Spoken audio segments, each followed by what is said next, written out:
2735. And again, this is on the notice in the website. And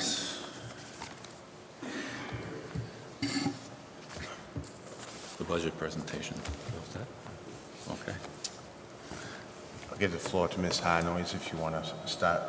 No, I think I'm all You all set. set too? Yeah. Okay, absolutely. In keeping with the deadlines that are set by the charter,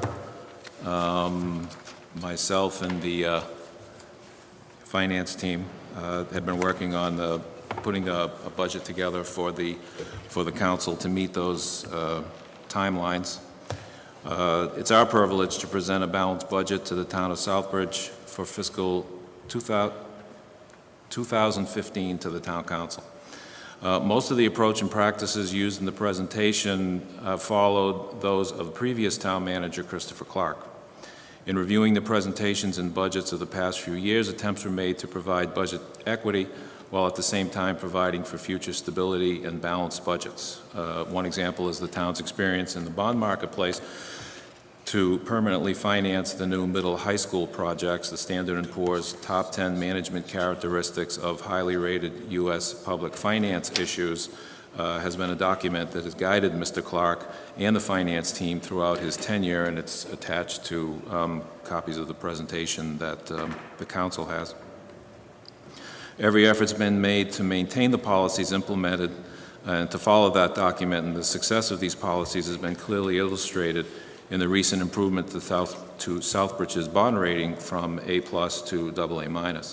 As noted in Standard & Poor's ratings, the combination of a good financial management team along with strong political leadership leads to stability and confidence. The town has improved its standing with Standard & Poor's by formally adopting the various policy directives located throughout the presentation and have been in practice for the last several years.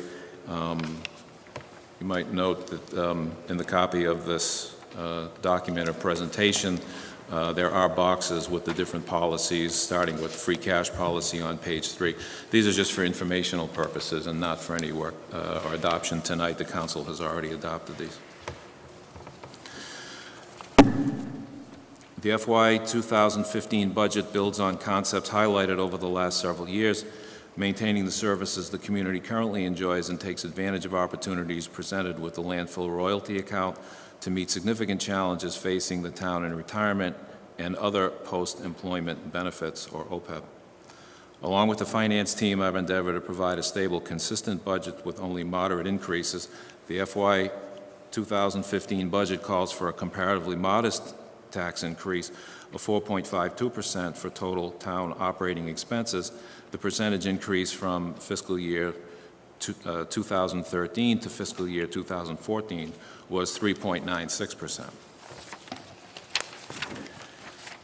This budget, like all those before, has several elements that make it a planning tool as well as a budget plan, and the message also includes 9 areas of interest: budget comparison, major initiatives, historical budget data, projection model, select budget data, debt structure, capital budget, and reserve funding plan.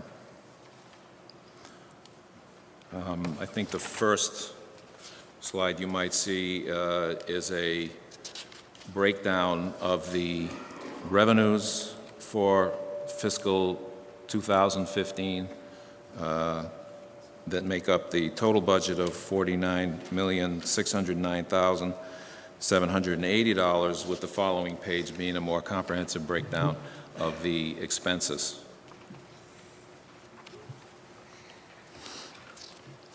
And the following document is a budget comparison between fiscal 2015 and 2014.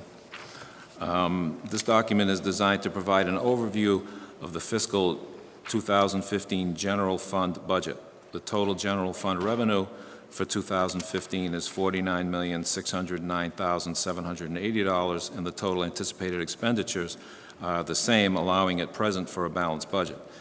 This 2015 budget is based on the governor's 2015 local aid proposal, which increases revenues by $563,760, or 2.58%. This is down from a 4.8% 0.80% increase the town realized in fiscal year 2014, and when 2015 revenue is adjusted for the increase in charges, particularly school choice, the net increase is only $286,528. By comparison, the net increase in local aid for fiscal year 2014 over 2013 was $986,060.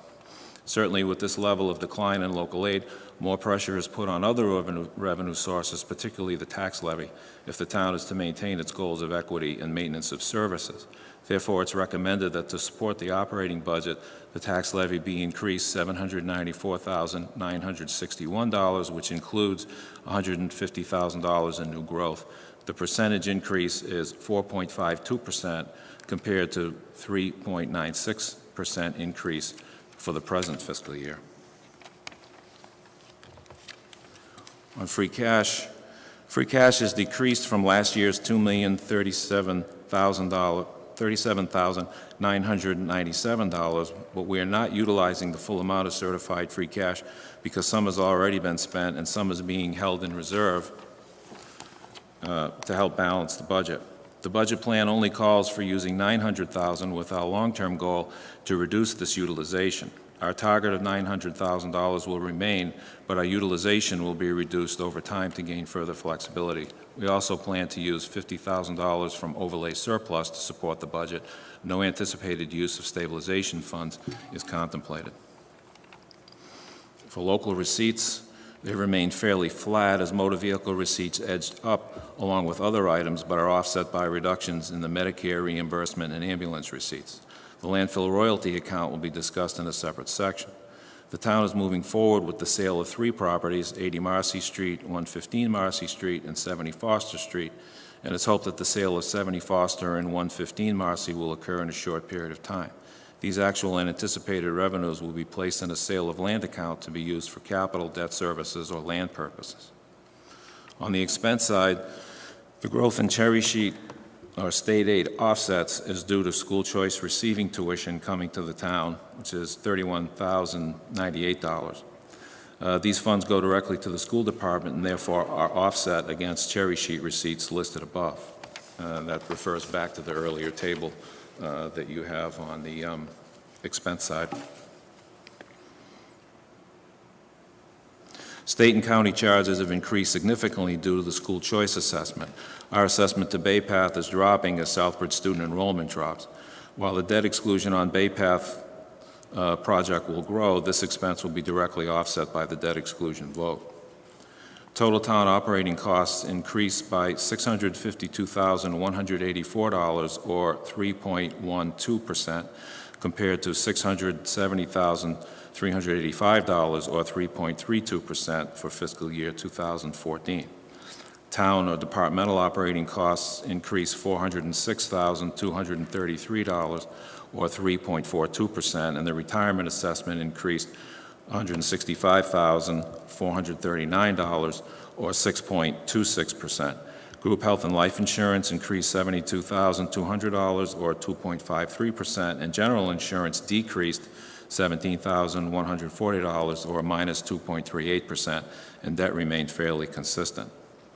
The school department budget has not been submitted to date, and a guideline of $497,617, or a 2% increase, has been forwarded to this department. I believe the school department budget must be viewed considering the total cost of that department, which would include school choice and unemployment costs, which are certainly quite real costs to the town. With 2% increase to school department budget, the town will be well over its net school spending requirement by amount in excess of $800,000.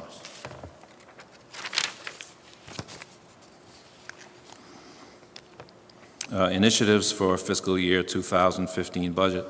The legacy account, landfill royalty, pension, and OPEB, we're now at a maximum level of 405,000 tons per year at the landfill royalty account, and have a total estimated revenue of approximately $2.5 million per year. The landfill revenue will only last for a limited time. The current anticipated plan will be to use the revenue to create a legacy gift for the residents and taxpayers of Southbridge, and the budget allocation of this plan is as follows. offset the budget, $1,100,000, decreasing over time. Legacy funding, $750,000 used to pre-fund our retirement allocation. Legacy funding of $250,000 used to fund other post-employment benefits, plus decreasing offsetting operating budget amounts, and the capital account of $275,000 plus to fund ongoing capital needs. And this is in keeping, as I mentioned earlier, with the budget plan that Mr. Clark had. Upon full funding of the retirement obligation, funds will be moved to help fully fund the OPEB obligation, and this should significantly benefit future taxpayers. On the next item, human resources and personnel changes. A major change in personnel is the addition of 2 civilian dispatchers to the police department, while allowing some staffing cost savings and helping the town to meet the goals established in the police department audit. Will also have the effect of adding 2 uniformed officers to perform police duties. Some per diem civilian dispatchers have also been added. It's also recommended that the position of deputy police chief be created to assist with the increased administrative demands of that department.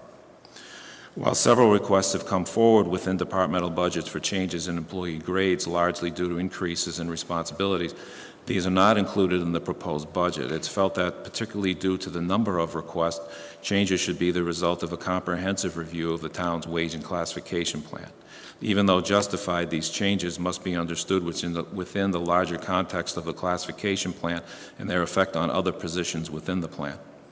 One additional position recommended is a part-time planner in the Planning and Economic Development Office to primarily assist with the administration of the Community Development Block Grant, or CDBG program, and this position would be wholly funded through the CDBG grant. And it was mentioned earlier with the minutes, there is a recommendation also for one position in the fire department. In economic development, the Economic Development Office works to counsel new businesses interested in Southbridge and has adopted a permitting checklist to expedite the permitting process, all making the town more business-friendly.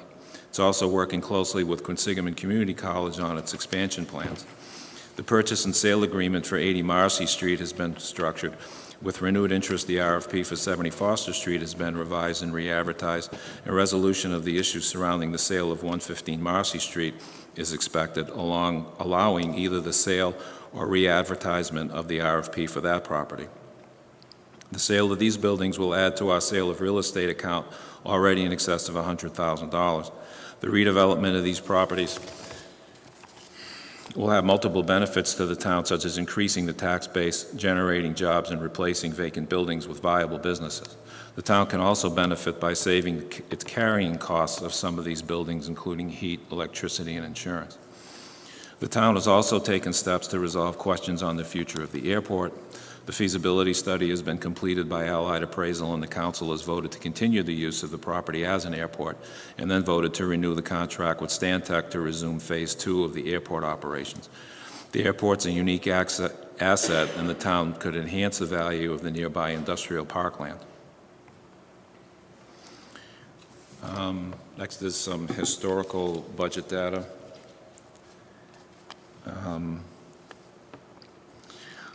We've once again included historical budget data document to be reviewed.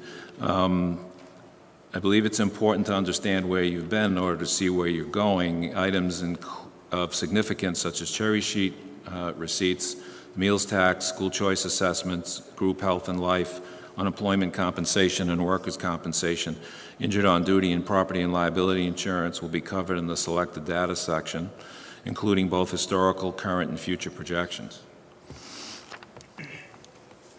For the last several years have been exceptionally challenging, from the significant recession of 2008 to 2011 and the current slow recovery. We've seen fiscal shocks to municipal budgets and the economic ups and downs work their way through the state and local budgets. The state is impacted first because of personal, business, and sales tax are impacted before the property tax valuations catch up to these shocks, and the reverse is true when the state revenue resources rebound before the property tax valuations recover.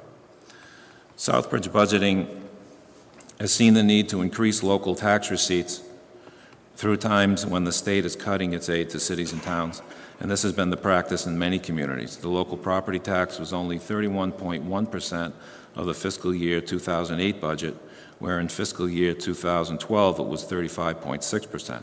State aid over the same period went from 48% in fiscal year 2008 budget, when in fiscal year 2012 it's 44%. This trend would reverse in fiscal year 2013 and 2014 as state funding increased greater than property tax and local receipts, but this is not the case for fiscal year 2015. I think the next slide and inclusion that you have is the projection model. The projection model is an interesting and worthwhile planning document that can help provide a context for budget discussions and decisions. However, the recent economic downturn reminded communities of how subject they were to budgetary forces beyond their control. Local receipts and new growth were hard hit, and when the state sees its tax revenues drop, it's passed the pain on to communities through local aid cuts. Massachusetts Municipal Association has written that the past few years were the most difficult financially for communities since the inception of Proposition 2.5. And the projection model shows that it will be some time before Southbridge is free of its own financial difficulties. As indicated above, the selected data section will discuss more specific trends in the highlighted areas. This is a more general overview and hopefully will provide some insight for policymakers into the future. In general, if the town's revenues increased by Proposition 2.5, and if new growth were more robust in the 300,000 to 400,000 range instead of the current 150,000, and if state aid were to keep pace with inflation of around 2.5 to 3.5%, then the town would be able to meet the majority of its obligations. Also, if the schools were to increase only 2.5% a year, an operating budget would increase only 2.5% per year, and health insurance were to be more consistent at around 5% increases highlighted in the model, then the town would be able to meet the majority of its obligations.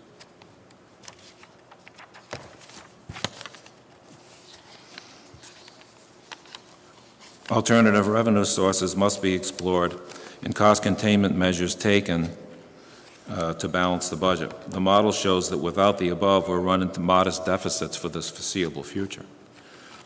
These models and these assumptions are used to provide for a potential picture of the town's long-term financial situation, as in any revenue expenditure forecast, the accuracy of the first year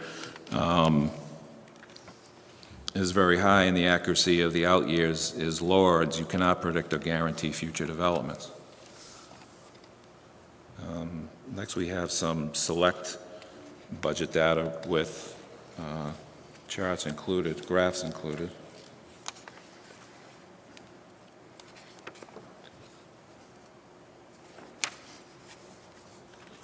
First is cherry sheet receipts. The graphic predicts a gradual increase in state aid revenues. This is a particularly difficult item to predict as communities are still recovering from the economic downturns of 2008 to 2011 and the impact on state revenues. Local aid is still not back to 2009 levels and is after being dramatically reduced during fiscal 2010 and 2011. The governor's budget adds nothing to unrestricted general government aid, which is largely funded by the lottery, and it must be remembered that net state aid is greatly impacted by local aid assessments such as school choice, which substantially reduced net state aid for fiscal year 2015. A local aid resolution is being debated in the general court, which could bring additional funding to Southbridge, particularly in the unrestricted general government aid item, and these funds might be available to be applied to the fiscal 2015 budget. Next is the graph showing the meals tax receipts. The town approved the meals tax back in fiscal year 2010, and it's been an important component in stabilizing and diversifying the town's revenue.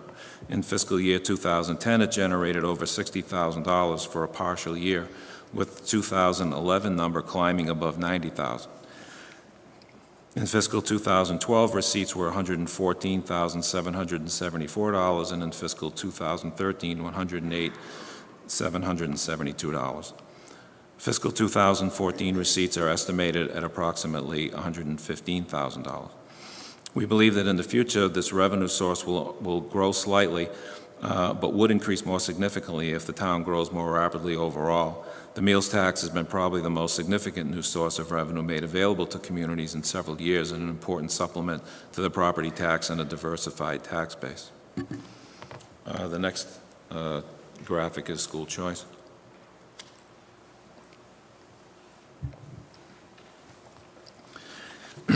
This item had been identified in previous budget presentations as a significant budget buster in the past, and last year's report identified some reasons for optimism going forward, being dependent on the success of administrators, teachers, and parents as the new middle high school came online in September of 2012. Rather than optimism, there's renewed concern at the sudden growth of this budget item. School choice was about $450,000, and this is sending tuition, in fiscal year 2008, and grew to just shy of $1,050,000 in fiscal year 2012.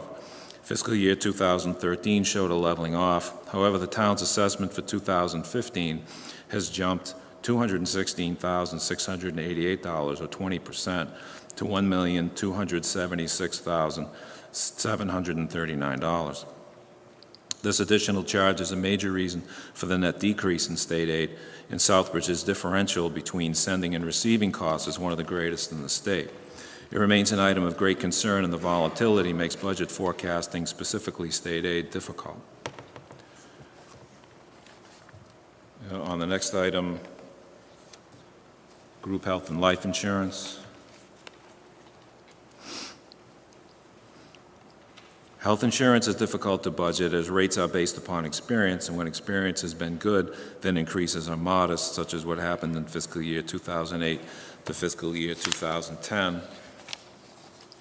In years in which experience has been poor, rates have climbed higher. Outside federal government impacts and healthcare inflation also add to the mix. Southbridge has experienced particularly high loss ratio, which would have put its premium increase over 9%. However, with credits provided by the Mass Interlocal Insurance Association, or MIA, this increase overall is 7.8%. The present tiered plan offered through MIA is a very aggressive plan which provides incentives and disincentives to encourage employees to use cost-effective providers through its deductibles and copays, driving better management of health care. However, there's little a town can do about individual severe losses. And being a 50-50 community does benefit the town's insurance budget, but at the same time, it's been recognized that this can create stress on the budgets of employees. I'm sure that if plan design changes cannot moderate costs, the town will seek to find an alternative for MIA, and the town treasurer has already begun this process, as was noted in the minutes earlier. On unemployment compensation, this is another item that has been placed in the budget buster category, and while projections show little relief, it's very difficult to predict this item without additional information. Unemployment costs skyrocketed from $70,000 in 2008 to over $250,000 in fiscal year 2012, and moderated to $159,804 in fiscal year 2013. However, they're expected to be in excess of $350,000 in fiscal 2014, with approximately $320,000 of this attributable to the school department. The town has only limited dollars to meet this need, and without consistent information, it's extremely difficult to budget this item. Administration will endeavor to work with the superintendent's office and the school business manager to try to bring this item under better control, if possible. Workers' compensation, injured on duty, and property and liability insurance. The town's history with this item shows its volatility, which, like health insurance, is based on losses. After having gone out to bid, premiums were lowered in fiscal 2009 and 2010, but due to the June 2011 tornado, the microburst shortly after, the Halloween snowstorm, and an increase in the amount of buildings, insurance rates have climbed significantly for the fiscal year 2013 budget. The tornado alone had seen an insurance claim of over $1 million to our municipal airport. The new middle high school has been added by the town at almost 200,000 square feet of building and a value of around $50,000 to our coverage requirements. Buildings which are underutilized may require different, more expensive coverage. Provided our claims history returns to previous levels and surplus buildings are sold off, then these costs may be lowered, but the rates are calculated to increase at 5% per year in the projection model. And on debt structure, which is the next item.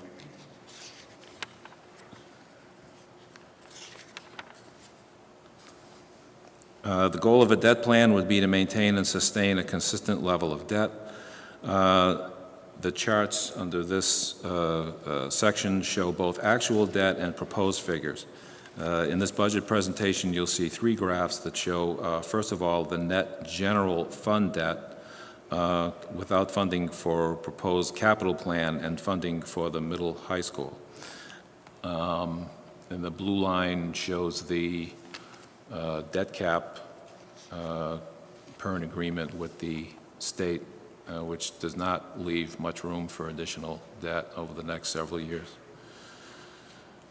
The town will work closely with its financial advisor to design its debt. The original plan of the town anticipated using property sales to fund general fund debt.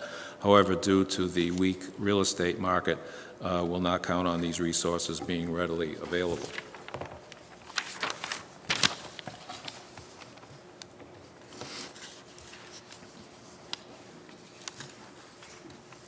Due to favorable interest in the marketplace, we will have financed all of the $20 million of the new school project within the debt limit without having to need to sell property to fund it. We will consider a borrowing plan for this fiscal year of approximately $150,000 to achieve the funds needed for capital items. Next is water debt. The capital plan for the water department is attached, and a 3% increase in rates is recommended to fund borrowing and meet future needs of this department. It's our intent to work closely with the DPW director and Whitewater, utilize this available borrowing capacity to meet the needs of our water infrastructure. Next is the sewer department and sewer debt. The sewer rate structure presently provides for little or no flexibility to meet future cost obligations. Aside from an aging plant, the sewer department and operations are expected to experience DEP and EPA regulatory changes. Revenues will need to be revised to meet any substantial capital elements that might be needed to address operations and potential regulatory changes. The anticipated needs of the department are listed in the 5-year capital plan, which is attached. Some of these needs have become of an immediate nature. The town must consider a substantial increase over its historic sewer rates, and the rate increase for fiscal 2015 is recommended at 15%. This is obviously a considerable increase over recent levels. However, steps should be taken now to address the condition of the physical plant, or the spike in rates could be more considerable if put off to later years. Administration is working diligently to explore new potential sources of sewage to improve the capital flow situation for sewer operations. Next item being the capital budget. I think the first slide will show you the combined sewer and water rates over the last several years. Obviously, an attempt made to keep those combined rates low. Provided with this document is a capital budget request summary for the water and sewer departments. Town management has identified sources to fund a more robust capital improvement program utilizing the landfill royalty account money. The annual amount should be around $250,000 during operation of the landfill.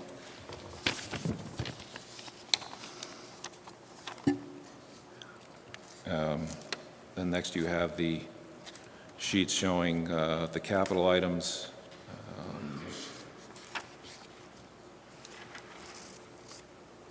The increase in the rates and the increase of the debt are really driven by that $4 million number in fiscal 15.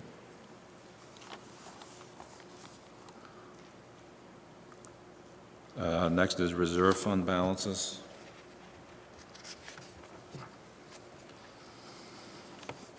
Reserves, in a general way, include in part available free cash, stabilization fund, landfill royalty fund, Armory Debt Service Fund, Millennium Debt Service Fund, newly requested OPEB Trust Fund, and any other sources applicable recognized by the various bond rating agencies. It shall be the target of administration to keep reserves at a range of 8 to 12% over the course of time. The town's contemplation of any borrowing will necessitate, along with general good future financial practices, that these reserves be maintained at these approximate levels to the best of our ability in light of the difficult economic times we find ourselves in.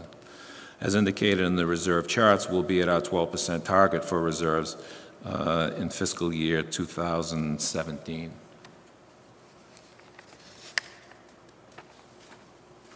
The town will have the ability to draw funds from the landfill royalty account, and administration suggests funding the following three areas: pay down debt to utilize funds for capital, to plan to fund retirement and OPEB obligations, and three, to put money into a stabilization fund for the purpose of building reserves.